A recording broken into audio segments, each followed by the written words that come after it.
Hello, hello, beautiful people. Happy last day of September. It is a gorgeous one here in KC. I'm a happy girl. I went outside in short sleeves and it's just perfect. I'm excited. My last day in KC for today, or for right now. I'll come back through. So trying to get some stuff done. Meeting another new person today that I've only ever met virtually, so that's pretty exciting.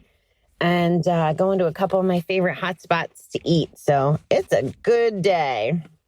All right, let's see what our reading says. I did not read it in advance, so here goes. Chinese proverb, nobody's family can hang out the sign, nothing the matter here. Nobody's family can hang out the sign, nothing the matter here. While we were drinking, gambling, and using, we often found it easy to judge others. It made us feel better to say, those people have a lot of problems. I'm glad I'm not like them.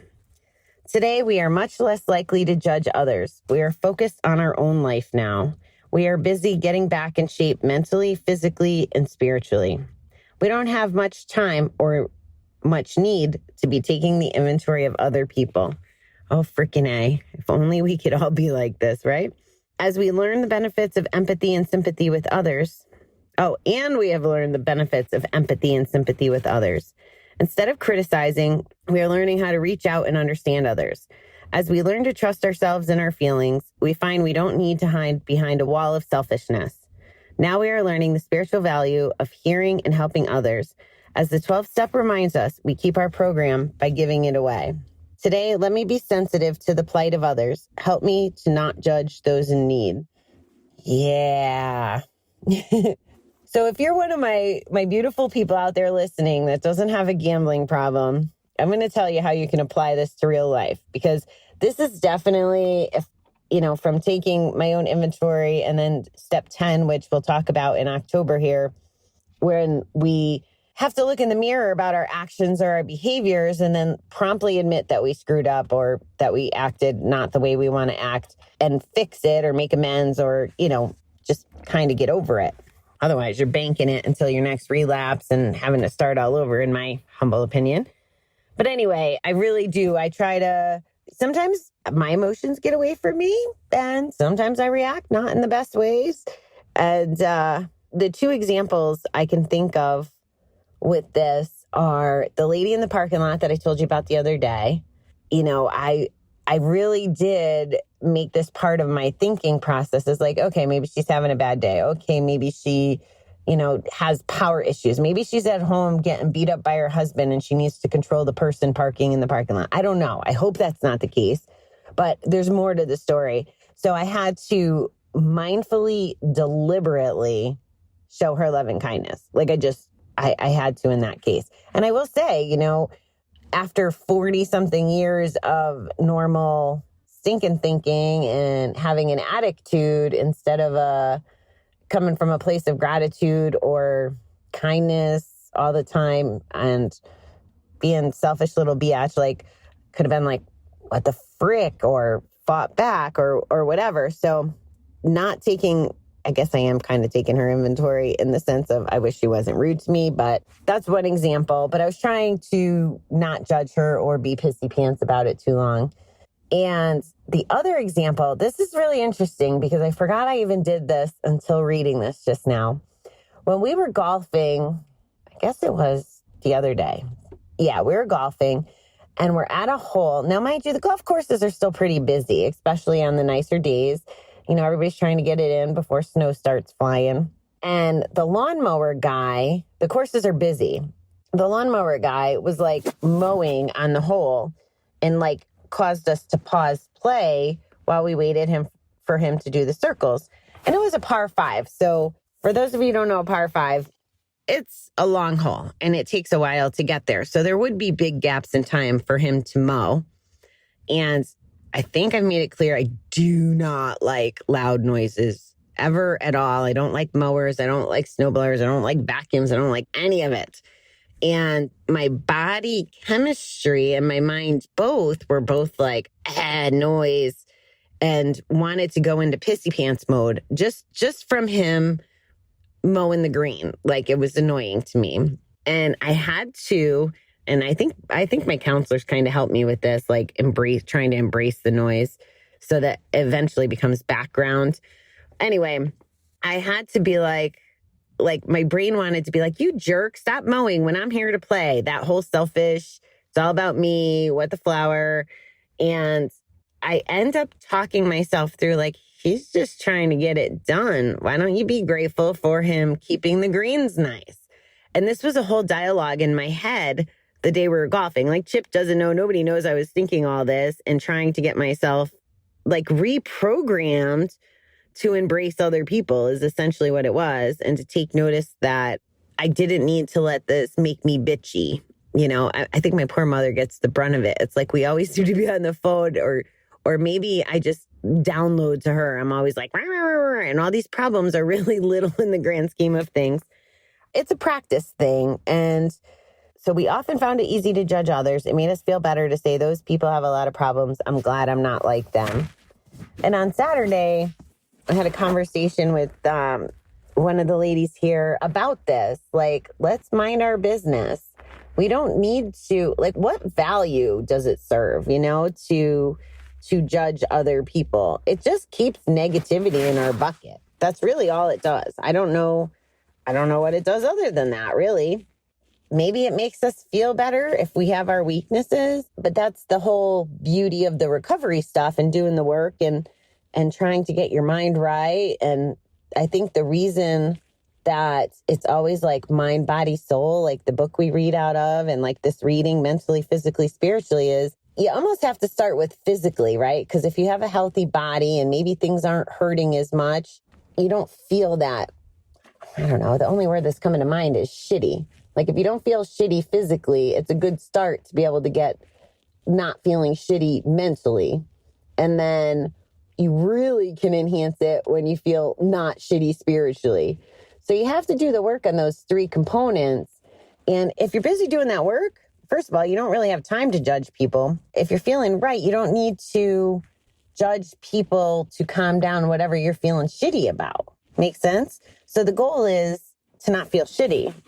And the way you achieve that goal is by doing the work, you know, digging deep, being honest with yourself and others, standing your ground. I mean, I've really loved watching all of our different personalities here, like within our group. And, you know, everybody's living their own life and making their own choices. And to me, that's a good show of our friendship because we support each other in all of those things.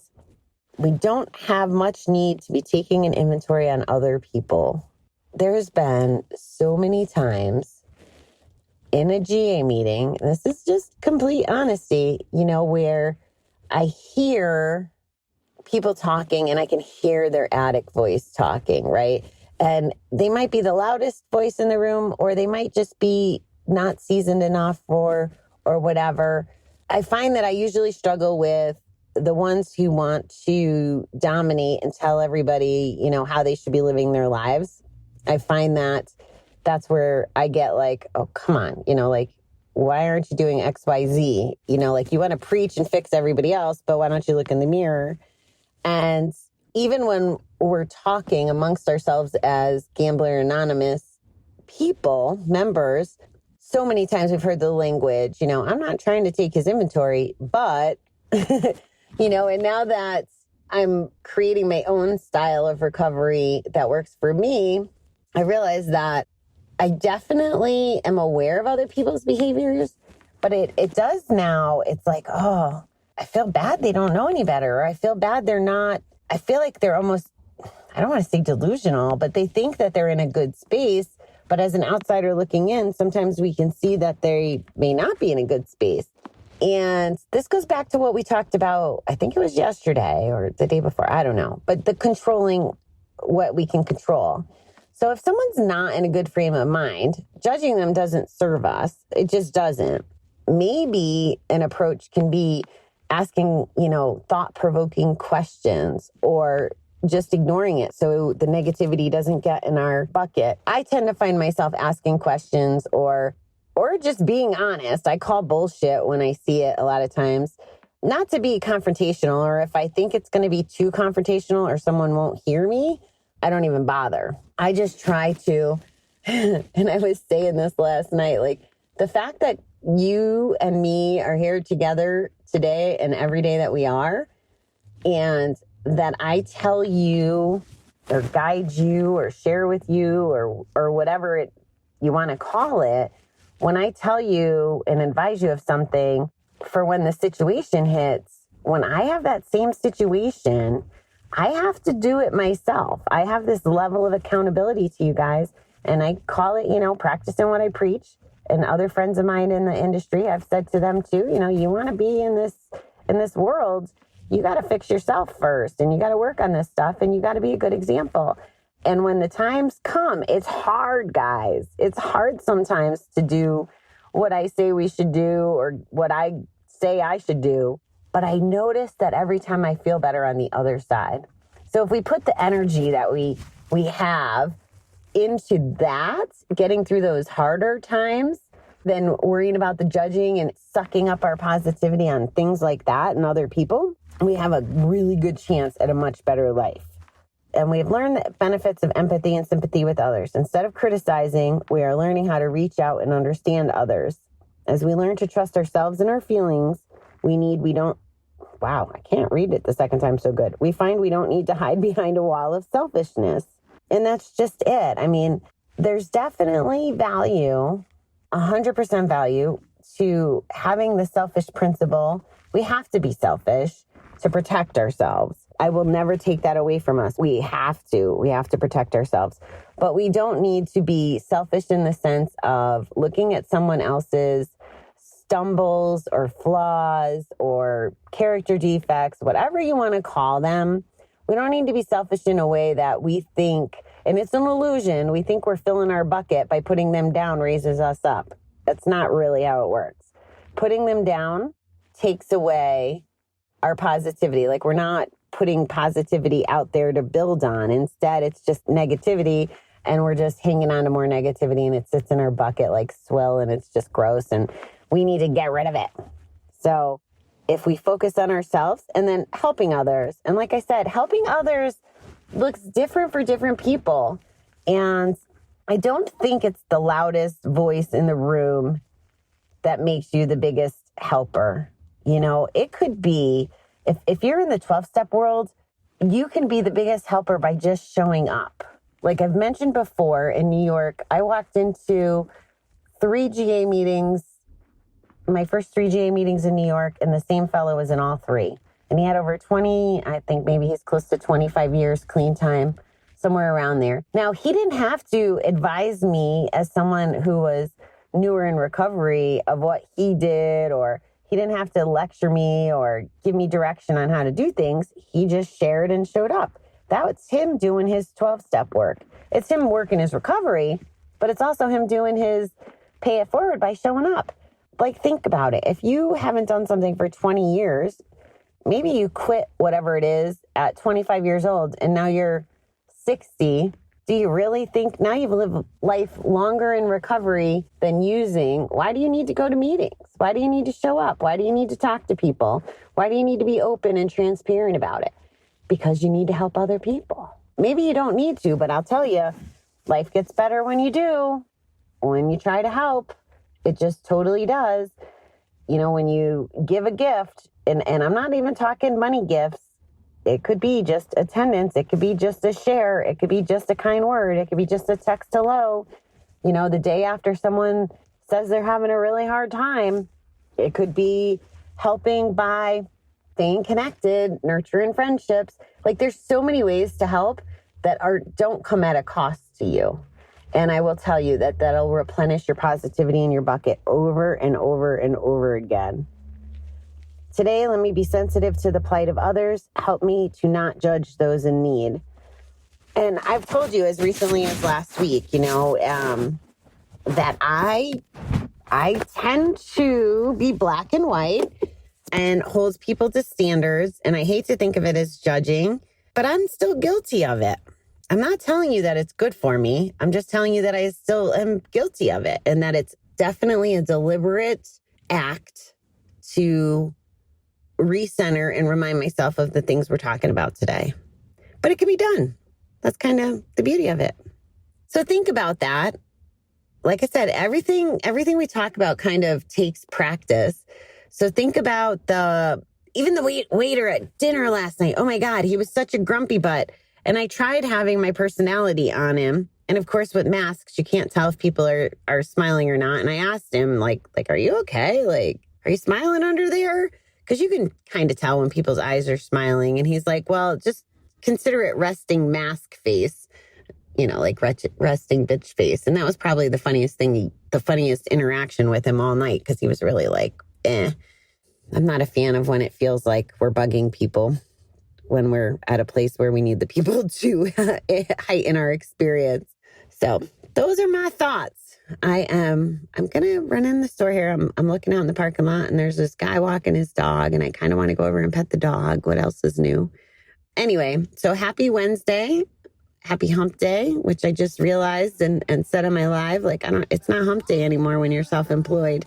That's one of the things I'm learning, that's a mental equation. Like, I kind of don't care about money. So these gifts, aside from money, to me are more important. Like money is a tool and it's important to get to my goals.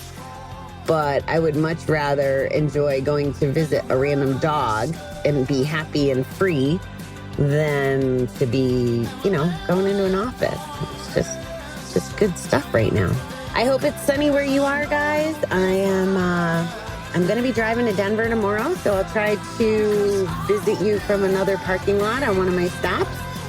And yeah, I'll see you tomorrow. I hope you have a great day, beautiful people. Love ya.